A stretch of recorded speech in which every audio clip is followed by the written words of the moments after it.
오늘의 주요 뉴스입니다. 어제 하루 코로나19 신규 환자는 354명으로 하루 만에 300명대로 내려왔지만 대전 선교회 집단 감염 등 불안한 국면이 이어지고 있습니다. 정세균 총리는 대전 집단 감염과 관련해서 대규모 확산이 우려된다며 가용한 모든 행정력을 총동원해 추가 확산을 빨리 차단하겠다고 밝혔습니다. 지난해 우리나라 실질 국내 총생산 GDP는 마이너스 1%로 1998년 외환 위기 이후 22년 만에 마이너스 성장을 기록했습니다. GDP는 정부 소비가 지속해서 증가하고 설비 투자가 증가로 전환됐지만 민간 소비와 수출이 감소하면서 역성장했습니다. 코로나19 전 세계 누적 확진자가 중국 우한에서 첫 감염자가 보고된 지 13개월 만에 1억 명을 넘었습니다. 이는 전 세계 인구 80명 가운데 1명꼴로 나라별로는 미국이 약 2,500만 명으로 4분의 1을 차지했습니다. 미국 모더나의 코로나19 백신이 영국과 남아공 변이 바이러스에 효과가 있는 것으로 파악됐습니다. 다만 남아공 변이 바이러스의 경우 백신의 효과가 떨어져서 남아공 변이에 대해 면역력을 높이는 추가 시험이 진행될 예정입니다.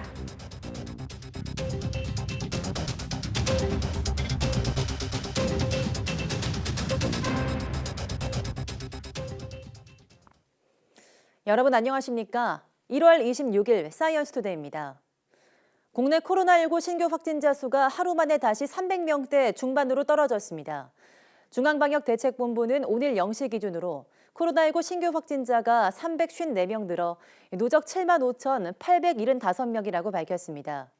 하루 신규 확진자가 어제보다 83명 줄었지만 대전 IEM 국제학교에서 120여 명이 무더기 감염 판정을 받은 데 이어서 다른 종교시설에서도 잇단 확진 사례가 나오고 있어 추가 확산 우려가 큰 상황입니다. 신규 확진자의 감염 경로를 보면 지역 발생이 338명, 해외 유입이 16명입니다. 코로나19 관련 사망자는 11명이 추가돼 누적 사망자는 1,371명으로 늘었습니다.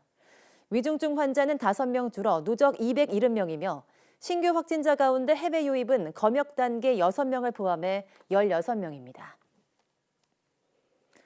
수도권 내 코로나19 숨은 감염자를 찾기 위해 설치된 임시선별검사소에서 확진자가 꾸준히 나오고 있습니다. 중앙방역대책본부에 따르면 어제 수도권 내 임시선별검사소에서 이뤄진 익명검사 등을 통해 양성 판정을 받은 신규 확진자는 모두 38명입니다. 이는 오늘 0시 기준으로 집계된 지역 발생 신규 확진자 338명의 11.2%에 해당합니다. 수도권 지역 발생 확진자 196명과 비교하면 19.4%에 달하는 수치입니다. 수도권 지역 발생 확진자 5명 중 1명은 확진자와 접촉력 없이 무증상이거나 경증 상태에서 임시진료소를 방문했다가 확진된 겁니다. 정세균 국무총리가 최근 대전 한 선교회 소속 교육시설에서 발생한 집단 감염과 관련해 국민이 대규모 확산을 우려하고 있다며 가용한 모든 행정력을 총동원해 추가 확산을 빨리 막겠다고 밝혔습니다. 정세균 총리는 오늘 오전 코로나19 중대본 회의를 주재하고 해당 선교회 시설에서 숙식한 전체 학생 93%가 감염된 것으로 드러났다면서 이같이 밝혔습니다. 그러면서 코로나 의심 증상을 보인 학생이 있는데도 진단검사 같은 필요한 조치를 하지 않는 등 기본적인 방역 관리가 매우 부실했다고 지적했습니다. 정세균 총리는 신천지와 BTJ 열방센터 사례를 교훈 삼아 이번만큼은 속도와의 싸움에서 승리해야 한다며 방역당국과 각 지자체는 과하다 싶을 정도로 방역 조치에 나서달라고 당부했습니다. 방역당국은 코로나19 백신이 들어오면 다음 달부터 접종을 시작해서 올해 9월까지 전 국민의 70%가 맞도록 하겠다고 밝혔습니다. 11월엔 집단 면역을 이루겠다고 했으나 완전 종식까지는 장담하지 못했습니다. 보도에 박홍구 기자입니다. 전 세계적으로 아스트라제네카 백신의 공급이 부족하다는 보도가 있지만 정부는 백신 접종 계획에 큰 문제가 없을 것으로 보고 있습니다. 2월 셋째 주에 식약처가 아스트라제네카 백신에 대해 추가 승인을 하면 1분기에 요양병원과 노인시설 거주자, 고위험 의료기관 종사자들이 먼저 백신을 맞게 됩니다. 2분기에는 65세 이상 고령자와 의료기관 종사자 등이 맞고 3분기에는 만성질환자와 64세 이하 성인이 접종을 시작합니다. 이어 11월까지 2달 동안 나머지 대상자들이 접종을 하고 2차 접종까지 마쳐 집단 면역을 달성한다는 게 정부의 계획입니다. 하지만 변이 바이러스의 출현 등 변수로 인해 코로나19 종식을 선언하기는 힘들 것으로 예상했습니다. 항체의 지속 기간이 얼마 정도 유지가 될 거냐, 또 백신의 효과가 어느 정도 달성이 될 거냐, 그리고 또한 가장 요즘 화두가 되고 있는 변이 바이러스가 어떤 영향을 미칠 거냐 하는 그런 불확실성이 상당수 있기 때문에 백신 특성에 따라 mRNA 백신은 전국 250개 전문 접종센터에서, 바이러스 벡터 백신은 만여 개의 의료기관에서 맞게 됩니다. 정부는 백신 접종 확대에 맞춰 방역 수칙도 재조정할 계획인데 지금은 설 연휴를 앞두고 5인 이상 집합 금지 조치를 해제할지 여부가 고민입니다. 그렇지만 가족들이 많이 모이는 우리 전통 설 문화에 이런 걸 고려할 때 이걸 연장 여부를 어떻게 할지가 지금 현재 큰 고민입니다. 정부의 계획에도 불구하고 아직은 백신 접종을 둘러싼 불확실성이 남아 있습니다. 아스트라제네카뿐 아니라 화이자도 수급 상황이 원활하지 않고 얀센 제품은 아직 임상 3상 단계가 끝나지 않았습니다. 또 접종 과정에서 나타날 부작용과 그에 따른 파장도 대비해야 합니다. 정부는 백신 자주권 확보를 위해 올해 4,563억 원을 투입해 국산 백신과 치료제 개발을 지원하겠다고 밝혔습니다. YTN 박홍구입니다. 지난해 말부터 백신 접종을 시작한 미국과 유럽 국가들은 생각보다 더딘 접종 속도에 고민이 커지고 있습니다. 백신을 충분히 확보했더라도 접종에 필요한 인프라를 확보하지 못하면 백신 자체가 무용지물이 되기 때문입니다. 외국의 사례와 우리의 준비 상황을 양혜영 기자가 보도합니다. 이른바 초고속 작전으로 지난해 백신 개발에 성공한 미국은 의외의 복병을 만났습니다. 생각보다 느린 접종 속도입니다. mRNA 백신 자체가 처음이라 의료진조차 백신 접종과 보관에 서툴렀고 접종 장소와 인력 등 인프라가 턱없이 부족했기 때문입니다. There wasn't a plan for vaccination, and the two are different. 반면 이스라엘은 가장 빠른 속도로 백신 접종이 이루어지고 있습니다. 디지털화된 의료 보건 시스템과 대규모 접종센터, 접종자에 대한 녹색 여권 발급 등이 큰 몫을 했습니다. And we'll be in 2 or 3 months we'll be going back to normal economy, to normal sociology, to normal culture, to normal life. 우리나라도 백신 유통 수행 기간을 지정하는 등 본격적인 접종 준비에 나섰습니다. 백신의 안전한 운송과 보관을 위한 콜드체인 구축 외에도 초기 접종 인원을 분산시킬 수 있는 예약 시스템 등이 이달 안에 갖춰집니다. 백신마다 유통 방법과 기간, 접종 횟수가 다른 만큼 의료진에 대한 교육 등에도 별도 예산이 배정됐습니다. 백신 접종에 대한 교육이 국민들에게도 충분한 정보가 주어지고 백신을 접종하는 의료기관과 의료인에게도 충분한 정보와 사전 교육이 돼서 다음 달부터는 월 1,000만 개의 백신 전용 주사기도 확보할 계획입니다. 정부는 오는 9월까지 60% 이상의 국민에게 2차 백신 접종을 완료해 11월에는 집단 면역을 형성한다는 목표입니다. YTN 사이언스 양혜영입니다. 최근 학교 내 감염 위험이 낮다는 연구 결과가 나오면서 정부가 올해 봄부터 등교 수업 방안을 검토하고 있습니다. 학부모들은 반가워하는 목소리가 대부분이지만 일부 감염을 우려하는 의견도 여전합니다. 엄윤주 기자입니다. 새학기를 한 달여 앞두고 정세균 국무총리는 교육부에 등교 수업 방안을 검토하라고 지시했습니다. 코로나19 사태로 원격 수업이 길어지면서 생긴 여러 가지 부작용을 고려한 조처입니다. 오랜 시간 친구들을 만나지 못한 아이들의 사회성 부족과 우울감 등 정서적 문제도 걱정이 됩니다. 여기에 정은경 질병관리청장이 발표한 논문에서 지난해 5월과 7월 사이 학교 내 감염 환자가 2.4%에 불과하다는 연구 결과는 이런 주장에 힘을 실었습니다. 등교 수업을 확대하려는 움직임에 학부모들은 반색했습니다. 오히려 방역 수칙을 꼼꼼히 지키는 학교가 더 안전하다면서 저학년은 사회성과 수업 태도 형성을 위해서라도 학교에 가야 한다는 겁니다. 교육청이나 다른 쪽에서도 굉장히 소독 부분에도 신경을 쓰고 있으니까 뭐 학교에서 이렇게 감염 사례는 많지 않을 거라고 생각을 해요. 저희 딸은 초등학교 1학년이었는데 1년 동안 학교를 가다 보니까 조금 안 가다 보니까 학습 태도나 이런 게 좀 안 좋아지는 것 같고 그 정도에 대해서는 그래서 초등학교 저학년 같은 경우에 저는 등교 개학을 해야 된다는 게 맞다고 생각하거든요. 온라인 수업이 길어질수록 사교육 의존도가 높아져 학력 격차가 더 커지는 만큼 학교를 보내야 한다는 의견도 있습니다. 사실 학력 격차는 아이들이 학교에서 배워야 되는데 오히려 학원으로 가서 배워야 되는 상황이 된 거예요. 그러면은 또 학원비도 솔직히 만만치 않거든요. 그래서 학원을 못 가는 친구들은 결국 이제 사각지대로 몰릴 수밖에 없잖아요. 대입 문턱을 앞에 둔 예비 고3 학부모도 학교 가는데 찬성입니다. 입시가 이제 얼마 남지 않아 가지고 학습에 집중을 해야 되기 때문에 집에서는 아무래도 좀 소홀해질 수 있어서 학교에 등교하는 게 도움이 많이 될 것 같습니다. 하지만 걱정 섞인 목소리도 여전합니다. 한창 뛰어놀기 좋아할 아이들이 방역 수칙을 잘 지키지 않을 때 통제가 어렵고 집단 감염이 확산할 가능성도 남아있기 때문입니다. 아무래도 방역을 철저히 한다고는 해도 아이들이다 보니까 특히 남자아이다 보니까 운동에 격해지거나 조금 뛰면 숨잘 때 마스크를 이렇게 자의로 이렇게 벗기거나 덥다고 이렇게 벗을까 봐. 교육부가 지난해 같은 개학 연기 사태는 없을 것이라고 못 박은 가운데 조만간 방역당국과 협의를 거쳐 새학기 등교 수업 최종안을 발표할 예정입니다. YTN 엄윤주입니다. 2월부터 적용될 거리두기 단계를 두고 시민들 생각이 엇갈리고 있습니다. 안정세가 굳혀진다면 조치를 완화해야 한다는 분위기도 있지만 이동량이 많은 설 연휴까지 긴장의 끈을 놓쳐선 안 된다는 목소리도 적지 않습니다. 김다은 기자가 보도합니다. 완화된 거리두기 조치가 일주일이 흘러 시민들도 일상을 조금씩 되찾고 있습니다.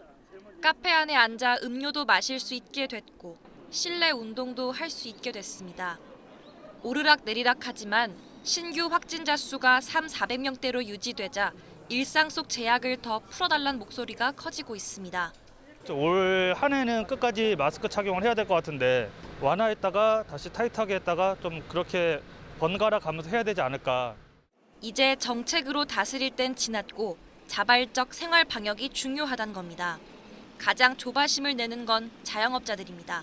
정책적으로 사람들한테 막 모이지 말라 이렇게 말하는 게 아니라 사람들 스스로 좀 생각을 가지고 안 모이는 그런 문화를 만들어 나가는 게 좋지 않을까라는 생각이 들어요. 근데 지금 8시 이후는 마지막 손님이에요. 이제 1회전밖에 안 된다는 거죠. 1회전도 꽉 안 차는 상태고. 하지만 여전히 방역이 풀어져선 안 된다는 의견도 많습니다. 전국적으로 산발적 감염이 잇따르는 만큼 지금의 방역 단계를 유지해야 한다는 겁니다. 지난해 여름 441명이 2차 대유행의 정점이었던 것과 비교하면 지금의 수치가 결코 안심할 수준은 아니기 때문입니다. 아직도 서울 시내에 확진자가 몇백 명에 이르고 있어서 아직까지는 조금 더 조심을 해야 하지 않나라고 생각이 듭니다. 많은 이동이 예상되는 설 연휴까지는 방역에 고삐를 죄는 게 안전하다는 주장도 있습니다. 그래도 한 몇 주간은 더, 한 2주, 3주간은 더 유지를 해야 조금 더 확진자를 한 번에 줄일 수 있지 않을까 그런 생각이 듭니다. 전문가들은 이번 주 중후반쯤 지난 18일부터 완화한 방역의 결과가 나올 걸로 보고 그 양상에 따라 단계를 결정할 필요가 있다고 조언합니다. 지금 원칙이 무너지다 보니까 국민이나 자영업자들의 신뢰라든지 수용도가 많이 떨어졌어요. 보다 근본적으로는 좀 대대적으로 새로 거리두기 안을 만들어서 정부 또한 이번 주를 중대한 기로로 보고 지금의 감소세를 진정 국면으로 굳혀야 한다고 당부했습니다. 코로나19 확진자 추이가 확실한 안정 국면에 접어들지 아니 또다시 상향 곡선을 그리게 될지는 일상 속 방역에 달렸습니다. YTN 김다연입니다. 대중음악 공연장들이 코로나19로 폐업이 속출하고 있다며 정부의 대책을 촉구하고 나섰습니다. 소규모 공연장들도 대중문화 발전에 기여해온 만큼 구체적인 보호 방안이 필요하다고 호소했습니다. 김선희 기자가 보도합니다. 지난해 11월 14년의 역사를 자랑하는 라이브 공연장 V홀이 폐업을 결정했습니다. 코로나 여파로 공연장들이 잇따라 아예 문을 닫고 있습니다. 이렇게 무대가 사라지며 지난해 홍대 인근 공연장에서 취소된 공연만 약 400여 건, 피해액은 눈덩이처럼 불어나고 있습니다. 취소와 연기, 또 취소를 반복하면서 대중음악 공연장 업계는 폐업이 속출하고 대부분은 개점 휴업 상태입니다. 11월부터는 문을 거의 못 열었다고 보시면 되고 지금도 공연이 한두 개씩 겨우 일어나고 있는 상황인데 지난해에 비하면 90% 이상이 줄었다고 보시면 됩니다. 대중음악 공연장들이 더 이상 못 견디겠다며 정부 지원을 촉구하고 나섰습니다. 업종 특성상 적어도 2달 전까지 대관 등을 마쳐야 하는데 방역 지침이 수시로 바뀌며 도저히 공연을 진행할 수 없다는 겁니다. 임대료와 유지 비용을 감당할 수 없으니 비대면 공연을 위한 장비와 기술이라도 지원해달라고 호소했습니다. 을 쓰는 순간 이게 적자가 좀 많이 나는 상황이죠. 그래서 많은 것도 아니에요. 저희 그냥 언택트 할 수 있게 장비 지원이나 아니면 기술 지원이나 이런 것만 조금 해주면 저희가 지금이라도 당장 밤을 새서라도 준비해서 할 수 있죠. 또 대중음악 공연장도 하나의 문화산업으로 규정해 보호 방안을 마련해달라고 요구했습니다. 해외 진출 및 공연 시장 확대, 지역 경제 발전에 크게 기여한 바에 비해 콘텐츠 산업으로서 인정받지 못하고 있는 것이 현실입니다.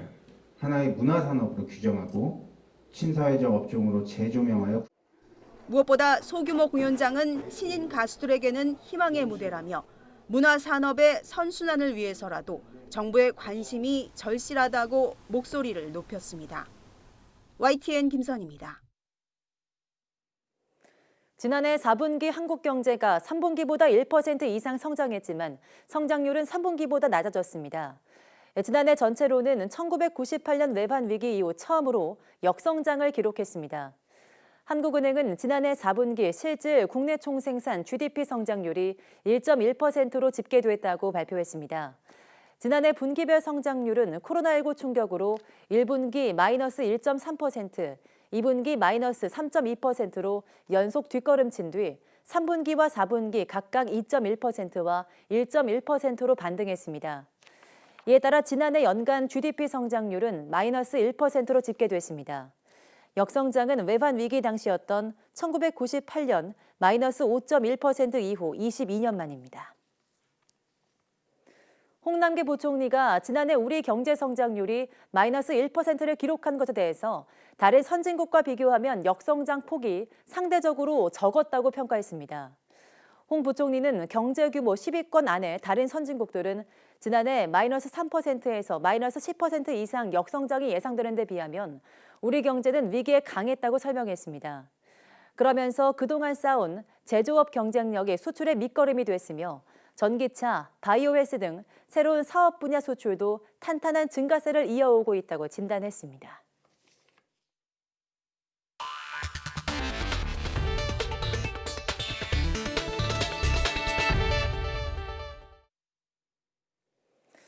중국 우한에서 감염자가 처음 보고된 지 불과 13개월 만에 전 세계 코로나19 누적 확진자가 1억 명을 넘었습니다.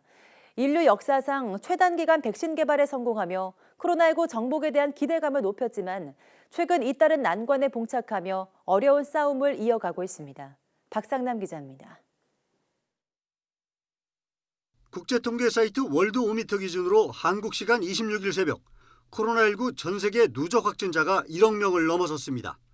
지난 2019년 12월 31일 국제사회에 감염자가 처음 보고된 뒤 13개월이 채 안 걸렸습니다. 전 세계 인구가 80억 명에 가까운 점을 고려하면 80명 중 1명꼴로 감염된 셈입니다. 나라별로는 미국이 2,573만여 명으로 4분의 1을 차지했습니다. 뒤이어 인도, 브라질, 러시아 순을 보이고 있습니다.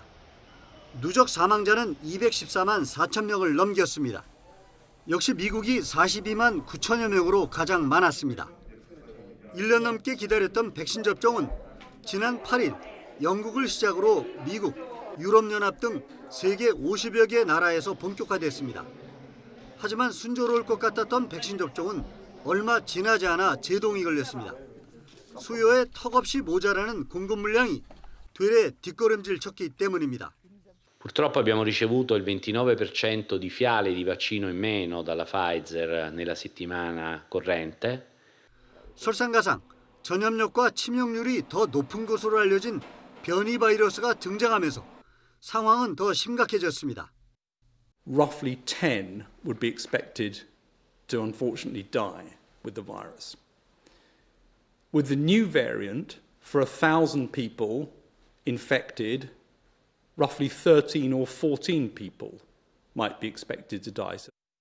철저한 방역과 함께 백신 접종 속도전이 가장 중요한 시점이지만 여러 악조건이 겹치며 코로나19와 힘든 싸움을 이어가고 있습니다.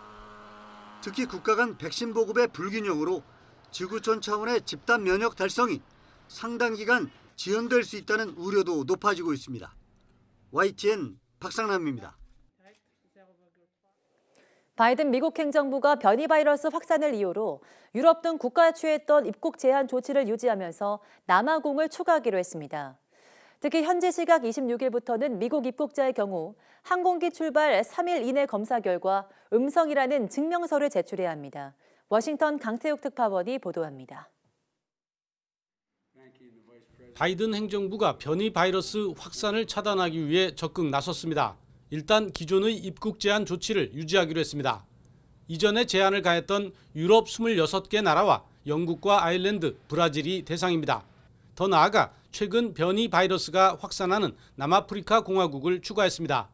With the pandemic worsening and more contagious variants spreading, this isn't the time to be lifting restrictions on international travel. 이와 함께 하루 뒤인 현지 시각 26일부터는 미국 입국자에 대한 조치도 강화하기로 했습니다. 항공기 출발 3일 이내에 검사 결과가 음성이라는 증명서를 제출해야 합니다. 해외여행을 통한 확산을 줄이기 위한 것으로 특히 변이 바이러스를 최대한 막겠다는 취지입니다. The president will sign a presidential proclamation to reduce the spread of COVID-19 through travel, especially as we see faster spreading variants emerging across the world. 그러면서 보건 관료와 코로나19 대응팀이 매주 3차례 관련 브리핑을 하기로 했습니다. 미국민에게 바이러스와 관련한 최신 정보와 정부의 대응을 최대한 알리겠다는 겁니다. 특히 과학에 근거한 브리핑을 할 것이라고 강조했습니다. 이는 이전 트럼프 행정부가 코로나19 대응에 실패한 것을 반면 교사로 삼겠다는 의도로 보입니다. 워싱턴에서 YTN 강태욱입니다. 코로나19 변이 바이러스에 대한 우려가 커지고 있는 가운데 미국 바이오 기업 모더나가 자사 백신이 영국과 남아공 변이 바이러스에 효과가 있다고 밝혔습니다. 하지만 남아공 변이 바이러스에는 낮은 면역력을 보이면서 기존 백신을 한 차례 더 맞거나 새로운 백신 개발 연구에 착수할 것으로 보입니다. 보도에 이동원 기자입니다. 지난해 말 화이자에 이어 코로나19 백신을 개발한 모더나는 자사 백신이 영국과 남아공 변이 바이러스에도 효과가 있다고 밝혔습니다. 모더나 백신을 2차례 접종해 면역력이 생긴 혈액 샘플로 실험한 결과 각각의 변이 바이러스를 무력화할 만한 중화항체가 생성됐다고 밝혔습니다. 다만 남아공 변이 바이러스의 경우 중화항체의 양이 6분의 1로 감소해 면역력이 급격히 떨어질 가능성이 있는 것으로 나타났습니다. 때문에 모더나는 남아공 변이 바이러스에 대한 면역력을 높이는 시험에 착수할 계획입니다. 기존 백신을 한 차례 더 맞아 모두 3차례 맞거나 남아공 변이 바이러스에 특화된 백신을 새로 개발해 2번째 접종에 사용하는 방안입니다. 모더나와 공동 실험을 진행한 미 국립 알레르기 전염병 연구소의 파우치 소장은 기존 백신의 효과를 인정하면서도 긴장의 끈을 놓아서는 안 된다고 강조했습니다. It does not appear to have a substantial effect at all on the efficacy of the vaccine. So we're pretty good there, but you've got to pay attention to it because it's evolving. 파우치 소장은 기존 백신이 듣지 않는 새로운 변이 바이러스가 나타날 가능성이 있으며 이에 맞게 백신을 계속 개선할 필요가 있다고 강조했습니다. 결국 독감 백신처럼 코로나19 백신 또한 계속 맞아야 할 가능성이 크다는 이야기입니다. YTN 이동원입니다. 전 세계에서 가장 빠른 속도로 코로나19 백신 접종이 이루어지는 이스라엘에서 2차 접종자에 대한 세계 첫 코로나19 감염률 조사 결과가 나왔습니다. 현지 시간 25일 타임스 오브 이스라엘 보도에 따르면 현지 2대 의료관리기구인 마카비가 화이자 백신 2차 접종 후 일주일이 지난 12만 8천 명의 상태를 확인한 결과 이들 가운데 코로나19에 감염된 사람은 20명이었습니다. 100분위로 환산할 때 감염률은 0.015%에 그쳤습니다.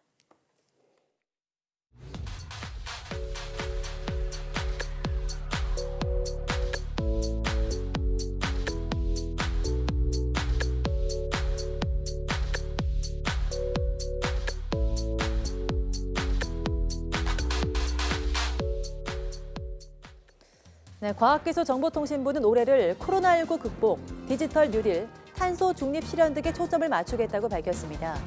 오늘 오후 사이언스투데이에서는 과학기술정보통신부 정병선 1차관 스튜디오로 초대해서 과기정통부의 올해 구체적인 청사진에 대해서 이야기 나눠보겠습니다.